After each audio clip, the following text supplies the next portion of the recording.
Venom কি ফিরে আসবে?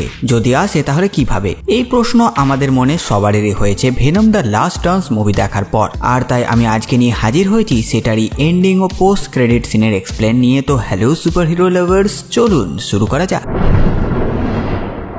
ভেনম দ্য লাস্ট ডান্স মুভির শেষে আমরা মাল্টিপল সিম্বিওটের সাথে নাল আর্মি জেনোফেজের লড়াই দেখি। আর এই লড়াইয়ে আমরা যেই সমস্ত সিম্বিওট দেখেছি সেগুলোর ব্যাপারে আমি আগে একটি ভিডিও বানিয়ে কথা বলে নিয়েছি, তাই এই ভিডিওতে সেটা রিপিট না করে শুধু এইটুকুই বলবো যে মুভির শেষে ভেনম এডিকে সেভ করে আর তারপর জেনোফেজগুলোকে সাথে করে নিয়ে যায় আর একটি চরম বিস্ফোরণের মাধ্যমে জেনোফেজের সাথে ভেনমও আমাদের ছেড়ে চলে যায়। এরপর আমরা মেমোরিজ বিং ব্যাক গান শুনি আর ইমোশনাল হয়ে পড়ি। তাহলে কি ভেনম আর কখনো ফিরে আসবে না? তো বন্ধুরা, মুভির নাম দ্য লাস্ট ডান্স রাখার উদ্দেশ্যই হচ্ছে ভেনম ও এডির কাহিনী শেষ। মানে তাদের আমরা হয়তো আর সোলো অ্যাডভেঞ্চারে দেখতে পাবো না যেখানে ভেনম আর এডি একসাথে থাকবে, কিন্তু তা বলে ভেনমের কাহিনী পুরোপুরি শেষ না। তাকে সিক্রেট ওয়ারে দেখা যেতেই পারে এডির সাথে।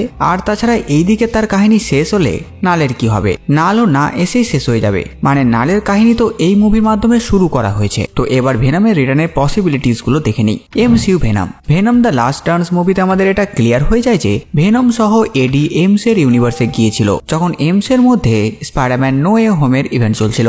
আর তারপর তারা নিজের ইউনিভার্সে ফিরে আসে। আর মজার ব্যাপার হচ্ছে এমসিইউ এর বারটেন্ডার আর সোনির স্পাইডার ভার্সের বারটেন্ডার একই, মানে ভেরিয়েন্ট ওরা। সে যাই হোক, এমসিইউ এর মধ্যে ভেনমের যে ছোট্ট সিম্বিওট টুকরো ছিল সেটা দিয়ে এমসিইউ তার ইউনিভার্সে ভেনমকে কন্টিনিউ করতে পারবে খুব সহজে। আর আগামী সিক্রেট ওয়ার্স মুভিতে বা স্পাইডারম্যান 4 মুভির পোস্ট ক্রেডিট সিনে আমরা টম হল্যান্ডকে সিম্বিওটের সাথে বন্ড করতেও দেখতে পারি, যেটা সত্যি সত্যি করে ফেললে একটা ওপি মোমেন্ট হয়ে যাবে।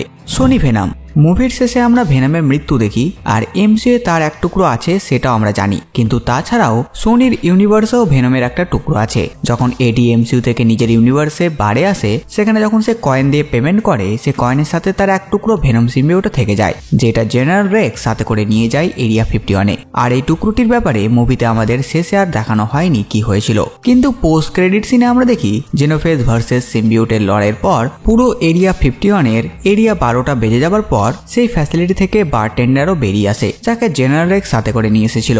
এরপরে আমরা একটি টিউব দেখি যেটা ভেঙে গেছে আর সেটার আশেপাশে আমরা একটা আরশোলাকে দেখতে পাই।